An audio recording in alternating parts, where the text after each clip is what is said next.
कोसीकला में एक अज्ञात युवती का शव मिला था, जिसका अंतिम संस्कार महिला कांस्टेबल के द्वारा किया गया। पुलिस विभाग व आम जनता ने महिला कांस्टेबल की जमकर सराहना की। महिलाओं को अक्सर अंतिम संस्कार से दूर ही रखा जाता है, लेकिन उत्तर प्रदेश पुलिस की एक महिला कांस्टेबल शालिनी वर्मा ने महिला लापरवाही शव के अंतिम संस्कार के लिए न केवल अपने साथी को मनाकर जिम्मेदारी उठाई, बल्कि शमशान घाट पर पुरोहित की पुरानी रीति रिवाज को खत्म करने के लिए स्वयं शव का अंतिम संस्कार किया। महिला कांस्टेबल के इस भाव को उसका विभाग ही नहीं, आमजन भी सैल्यूट करता नजर आया।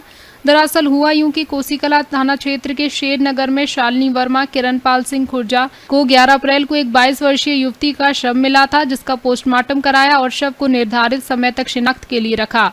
14 अप्रैल को शव के अंतिम संस्कार की जिम्मेदारी हेड कांस्टेबल लोकमणि को सौंपी गई। इस दौरान शिनाख्त के सिलसिले में तैनात कांस्टेबल शालिनी वर्मा भी मौजूद थीं।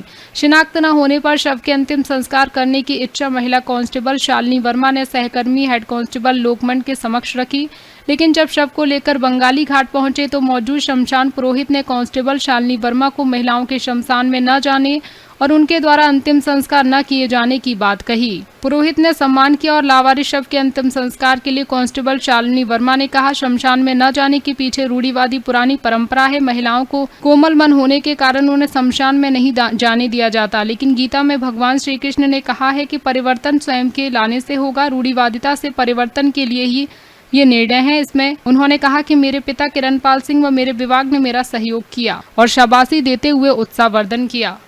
लोकेश गर्ग, मथुरा, समाचार 24। हाँ, बताइए 11 तारीख को एक शेर नगर में जो बॉम्बे में जो एक अज्ञात महिला की जो डेड बॉडी मिली है, जिसका आपने दाह संस्कार किया है, जिसका वीडियो सोशल मीडिया पे बहुत तेजी से वायरल हो रहा है, जिसमें दाह संस्कार के लिए एक महिला को क्या अनुमति थी जो आपने दाह संस्कार किया?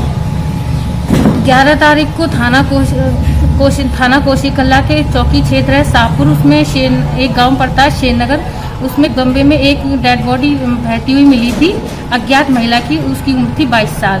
उसका 11 तारीख को पीएम मोर्चरी में भेजा गया था। फिर 3 दिन उसकी शिनाख्त होती है, जो शिनाख्त नहीं हो पाई थी। तो फिर 14 तारीख को उसका पीएम हो गया था। दाह संस्कार की जो विधि होती है वो हुई थी। तो बस रूढ़िवादी परंपरा को खत्म करने के लिए मैंने ये किया था दाह संस्कार। और ये जो सरकार के पैसा इसके लिए सरकार के द्वारा दिया गया था, और वो सामाजिक संस्था है कृष्ण जन्मभूमि, उसके द्वारा जो भी सामग्री होती है वो दी जाती है सरकार और सामाजिक संस्था के द्वारा। केवल मैंने दाह संस्कार किया था। तो मैंने ये रूढ़िवादी परंपरा को खत्म करने के लिए किया था कि लड़कियां या महिलाएं शमशान नहीं जा सकती हैं, पुरुष ही जा सकते हैं। कि केवल वो इसलिए नहीं जा सकती है, मैंने भी पढ़ा था कि उन्हें डर लगता है, वो उनका हृदय कोमल होता है, और ऐसा कहीं नहीं लिखा कि महिलाएं अंतिम संस्कार नहीं कर सकती हैं। वहाँ के पंडित जी से मैंने पूछा था कि मुझे अंतिम संस्कार करना है, तो उन्होंने कहा कि नहीं, महिलाएं अंतिम संस्कार नहीं कर सकती। मैंने पूछा क्यों नहीं कर सकती हैं? जब सीता जी का पिंडदान दशरथ जी ने स्वीकार कर लिया था, वहाँ जब कोई आपत्ति नहीं की गई, तो हमारा समाज क्यों आपत्ति करता है?